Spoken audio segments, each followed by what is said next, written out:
All right, I think we are live. I'm just going to wait for the confirmation. Either way, Merry Decembermas. It's December. What a year it's been. So today's episode is episode 72, and we're looking at bad habits and how to break those bad habits. So you've heard me talk about emotions quite a lot, and you've probably heard me say how they have a cumulative effect, how all of those little things that are bothering you start to pile up. And then before long, those seemingly small, insignificant things start to come out with greater frequency, and they become a lot more prominent in your life. And they end up becoming these reoccurring issues, and they start to become triggered by day-to-day experiences. And the more you experience them, the more profound they become, and then they tend to stick. And if we keep experiencing the same triggers, the same emotive response occurs, and then we end up in this cycle of feeling the same crappy, unwanted emotions over and over again.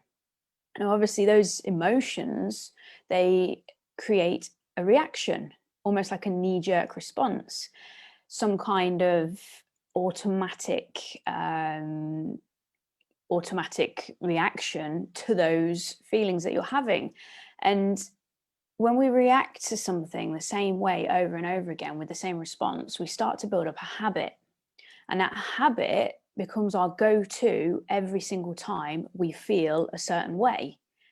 The triggers and the events might change, but if there's any level of similarity, the emotions will strike, and then the reactions will be the same. And before long, we've got some really bad habits ingrained, and they will come out anytime we feel a certain way, anytime we feel something that we don't like. We have our triggers, we have our emotions, and we have our reactions. And when you become aware of this, you start trying to change things. You start trying to undo the habit, stopping the reaction and fighting against it. But those reactions are the result of emotion, and emotions are simply energy in motion, hence the phrase emotion. And you can't fight energy, you cannot destroy it. We know this from science. So attempting to break the patterns by hitting the habit alone is unlikely to work. And if it does, it's going to take a lot of time, a lot of effort, and it's really draining. And it's something that you have to stay on constantly all the time. So the other option that we see people do quite often is to change the trigger, which means altering something in your external world. So maybe that's moving. It could be getting a new job. It could be getting new friends. It could be ending a relationship. It could be anything. But the thing is, with the external world, you can't control it. And when you leave one situation behind, you enter into another. And your brain has this wonderful ability to form associations and create patterns. So you'll find new triggers that bring up the same old responses and the same old habits.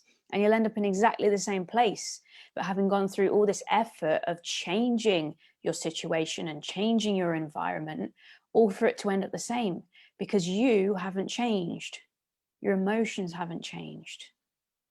You end up with that low energy, feeling very erratic and all over the place, no creativity, no fun, just really stuck and heavy in your day-to-day life, constantly trying to sedate yourself to get away from everything that you don't like.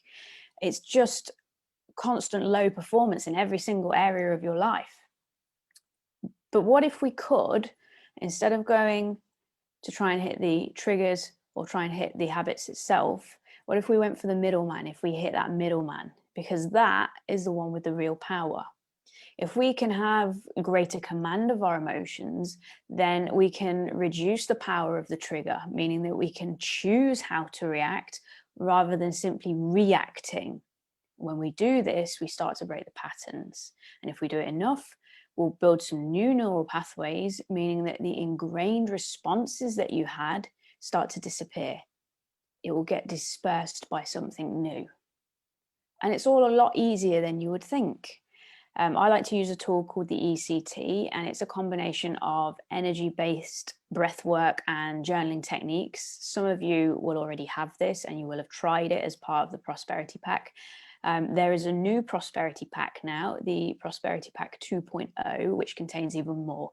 You'll have the ETC in full, complete with an explanation of how your emotions work, plus the guided version of the ECT. You'll have journaling documents, you'll have a quick rebalancing meditation, you'll have the playbook, and you'll even have a little roadmap that takes you down what it takes to become more prosperous in your life. So you'll have a bunch of seriously powerful tools for taking command of how you think and how you feel.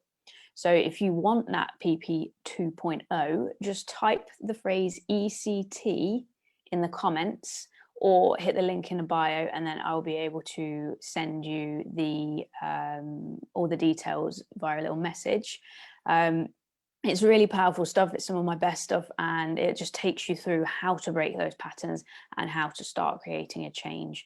So if you want that, just drop ECT in the comments or use the link up in the description, and I will send that through to you and you'll be able to grab that with all the details. Super important stuff, really powerful stuff. So make sure you get your hands on that. Even if you have the original, get the upgraded one because it is much better. So that's everything for this week. I will see you guys very soon. Have a wonderful day.